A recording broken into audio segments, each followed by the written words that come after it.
Hello everyone, welcome to our channel. तो आज हम बात करेंगे सी फूड कैसे एक्सपोर्ट करते हैं, how to export seafood यानी मछली, क्रैब वगैरह। आज हम बात करेंगे कि कैसे सी फूड एक्सपोर्टर बना जा सकता है और कौन कौन से डॉक्यूमेंट्स रिक्वायर्ड हैं सी फूड एक्सपोर्ट करने के लिए। और फिर हम बात करेंगे कौन कौन से डॉक्यूमेंट्स इंपॉर्टेंट होते हैं कंपनी रजिस्ट्रेशन के लिए as a seafood exporter. और फिर हम बात करेंगे जब हम सी फूड एक्सपोर्ट करते हैं तो कौन कौन से डॉक्यूमेंट्स हमको बनाने पड़ते हैं। फिर हम बात करेंगे कि कौन कौन से प्रोडक्ट हमारे ऑफिस में होने चाहिए फिश या सी फूड पैकिंग करने। ये प्रोडक्ट हमारे प्लांट में होने चाहिए ताकि हमें काम करने में कोई दिक्कत ना हो, पैकेजिंग में कोई इशू ना आए। अगर आप हमारे चैनल पर नए हैं तो प्लीज़ हमारे चैनल को सब्सक्राइब करें और शेयर करना ना भूलें, क्योंकि हम आपके लिए इंपोर्ट एक्सपोर्ट से रिलेटेड वीडियो लाते रहते हैं, क्योंकि हम आपको A to Z complete information provide कराएंगे।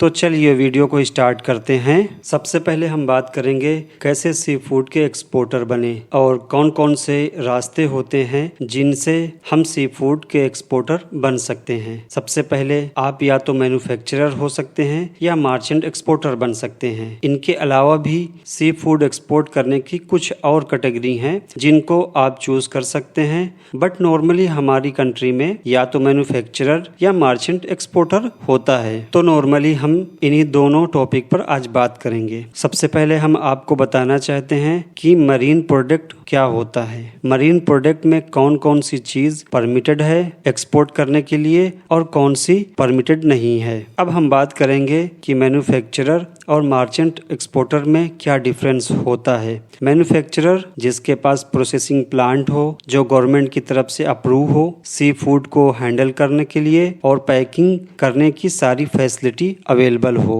मार्चेंट एक्सपोर्टर जिसके पास प्रोसेसिंग प्लांट ना हो बट वो एक्सपोर्ट करना चाहता है तो वो किसी गवर्नमेंट अप्रूव प्रोसेसिंग प्लांट्स के या हैंडलिंग फैकल्टी उसे यूज कर सकता है। नॉर्मली मार्चेंट एक्सपोर्टर मैन्युफैक्चरर के साथ एग्रीमेंट करके उसके साथ एक्सपोर्ट करते हैं। अब हम बात करेंगे कि कौन कौन से प्रोडक्ट को हम एक्सपोर्ट कर सकते हैं जो हमारी गवर्नमेंट की साइड से परमिटेड हैं। सबसे पहले फ्रोजन मरीन प्रोडक्ट। फ्रोजन से मतलब होता है जिन सी फूड को फ्रीज कर दिया जाता है माइनस टेम्परेचर में और वो हार्ड हो जाती हैं, प्लस उसकी एक्सपायरी डेट बढ़ जाती है। फिर आता है चिल्ड मरीन प्रोडक्ट। इसका मतलब होता है जो सी फूड मछली फ्रेश होती है, ताज़ी होती है और ठंडी होती है बट जिंदा नहीं होती है, लाइव नहीं होती है, उसे चिल्ड फिश बोलते हैं। फिर हमारी और भी फिश की सी फूड की वैरायटी हैं, जैसे सूखी मछली होती है, लाइव फिश होती है जिसको जिंदा मछली बोलते हैं, इसको भी हम एक्सपोर्ट कर सकते हैं। फिर सजावटी फिश होती है जिनको हम अपने घर में फिश टैंक में रखते हैं, बट सबकी कैटेगरी और एक्सपोर्ट के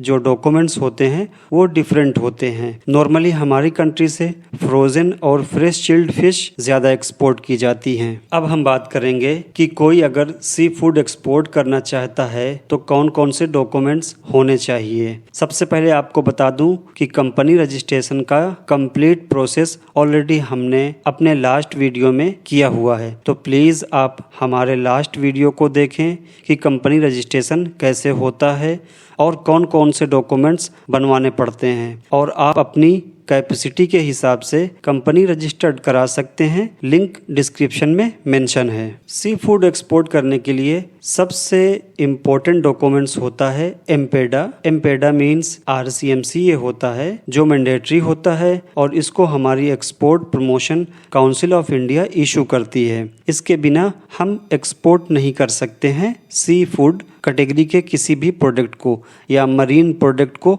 हम एक्सपोर्ट नहीं कर सकते हैं, तो हमको ये एम्पेडा का लाइसेंस लेना मैंडेटरी होता है। अब हम बात करेंगे कि कौन कौन से डॉक्यूमेंट्स बनाना होता है जब हम सी फूड एक्सपोर्ट करते हैं, यानी मछली एक्सपोर्ट करते हैं तो हमको कौन कौन से डॉक्यूमेंट्स बनाने पड़ते हैं कस्टम क्लियर करने के लिए और बायर के लिए। तो सबसे पहला डॉक्यूमेंट्स है कमर्शियल इनवॉइस, फिर है पैकेजिंग लिस्ट, फिर है सर्टिफिकेट ऑफ ओरिजिन और फिर आता है airway bill. Airway bill normally use होता है जब हम अपना प्रोडक्ट बाई एयर भेजते हैं, और बिल ऑफ लेडिंग तब यूज होता है जब हम अपना प्रोडक्ट बाई सी भेजते हैं। फिर आता है हेल्थ सर्टिफिकेट। हेल्थ सर्टिफिकेट दो टाइप के होते हैं। एक होता है EIA हेल्थ सर्टिफिकेट, ये हमारी गवर्नमेंट की एक बॉडी है। फिर आता है वेटनरी हेल्थ सर्टिफिकेट, ये दोनों हमारी गवर्नमेंट की एजेंसी हैं और सबसे ज्यादा इंपोर्ट एक्सपोर्ट में हेल्थ सर्टिफिकेट इन्हीं में से निकलता है। फिर उसके बाद आता है कोई और थर्ड पार्टी हो, कोई और कंपनी प्राइवेट हो, तो उससे भी हम हेल्थ सर्टिफिकेट इशू करवा सकते हैं, बनवा सकते हैं। फॉर एग्जाम्पल SGS कंपनी है, NCML है या कोई और कंपनी है, तो हम उससे भी हेल्थ सर्टिफिकेट इशू करवा सकते हैं। बट इसमें सबसे इम्पोर्टेंट होता है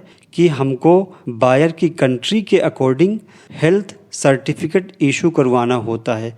तो हमको सबसे पहले बायर से पूछना पड़ता है कि उसको कौन सा हेल्थ सर्टिफिकेट चलेगा। अच्छा, इन सब डॉक्यूमेंट्स में कुछ डॉक्यूमेंट्स हमको बनाने होते हैं, जैसे कमर्शियल इनवॉइस, पैकेजिंग लिस्ट या सर्टिफिकेट ऑफ ओरिजिन, और कई डॉक्यूमेंट्स हमारा CHA जो कस्टम हाउस एजेंट होता है वो हमको बना करके देता है या बनाने में हमारी हेल्प करता है। अब हम बात करेंगे कि कौन कौन से प्रोडक्ट हमारे प्रोसेसिंग प्लांट यानी ऑफिस में होने चाहिए, ताकि हमको सी फूड एक्सपोर्ट करने में आसानी हो और कोई इशू ना आए क्वालिटी या गवर्नमेंट के कंप्लेंट्स के रिगार्डिंग। तो सबसे पहले आता है आइस जेल, जिसे हम यूज़ करते हैं, या ड्राई आइस या फिर नॉर्मल आइस। ये नॉर्मली चिल्ड फिश में यूज़ होती है और फ्रोज़न सी फूड में फ्रीज किया जाता है, और लाइव फिश में वाटर और एयर की रिक्वायरमेंट होती है। फिर हमारा आता है बॉक्स। तो कई टाइप के सी फूड में यूज़ होते हैं। नॉर्मली थर्माकोल बॉक्स यूज़ होता है, तो उसमें हम बॉक्स की क्वालिटी और उसकी कैपेसिटी चेक करते हैं ताकि बॉक्स फटे ना या ख़राब ना हो, ताकि हमारा मटेरियल रिजेक्ट ना हो कस्टम हाउस पे या बायर की साइड से। फिर हमारा आता है टैप। टैप दो टाइप के होते हैं। एक नॉर्मल टैप होता है जिससे हम अपने बॉक्स की टैपिंग करते हैं, उसको चिपकाते हैं, और दूसरा ब्रांडेड टैप आता है जो हमारी कंपनी का लोगो होता है या हमारी कंपनी का एड्रेस होता है। फिर आता है वेट मशीन। वेट मशीन भी होना चाहिए क्योंकि इसके बिना आप अपने मटेरियल का सही वेट नहीं कर सकते और सही से पैकिंग नहीं कर सकते हैं। फिर आता है सेंटेक्स बॉक्स या कोई और बड़े बॉक्स, ताकि जब हम अपने मटेरियल की ग्रेडिंग करें या चिल्ड करें या पैक करें तो हमें आसानी हो पैकिंग में और प्रोसेसिंग में आसानी हो। फिर आता है प्लास्टिक। प्लास्टिक बहुत इम्पोर्टेंट है। हमको अपने बॉक्स के अकॉर्डिंग प्लास्टिक यूज़ करनी होती है इनसाइड और आउटसाइड बॉक्स के, ताकि हमारा मटेरियल सेफ रहे और रिजेक्शन का कोई भी इशू ना बने। फिर हमारा आता है लेबलिंग करना बॉक्स की। बॉक्स की लेबलिंग करना बहुत ज़रूरी होता है और ये गवर्नमेंट की तरफ से इम्पोर्टेंट और मैंडेटरी होता है, जिसमें इंपोर्टर और एक्सपोर्टर की डिटेल होती है और प्रोडक्शन की डेट होती है, एक्सपायरी डेट होती है और वेट भी मेंशन होता है। फिर उसके बाद एक इम्पोर्टेंट चीज़ और होती है जो होता है हाइजीन मेंटेन रखना। हमको कोई ऐसा केमिकल यूज़ नहीं करना है जिससे हमारे प्रोडक्ट की क्वालिटी ख़राब हो और मटेरियल हमारे कस्टम ऑफिस पे या इंपोर्टर की कंट्री पे बैन हो या रिजेक्ट हो जाए। इसके अलावा भी कुछ चीज़ें हैं जो एक्सपोर्टर के लिए बहुत इम्पोर्टेंट होती हैं, जैसे हमारे पास टेबल होना चाहिए ताकि फ़िश पैकिंग अच्छे से हो और हाइजीन मेंटेन रहे। फिर पैकिंग करने वाले हमेशा कपड़े और ग्लव्स और बूट पहने होने चाहिए ताकि हाइजीन मेंटेन रहे। सबसे इम्पोर्टेंट बात, जो भी सी फूड पैक करने वाले हों वो प्रोफेशनल होने चाहिए ताकि प्रोडक्ट की क्वालिटी मेंटेन रहे, क्योंकि अनप्रोफेशनल पैकिंग करने वाले सही से मटेरियल पैक नहीं करते, जिससे बायर की तरफ से रिजेक्शन का इशू होता है।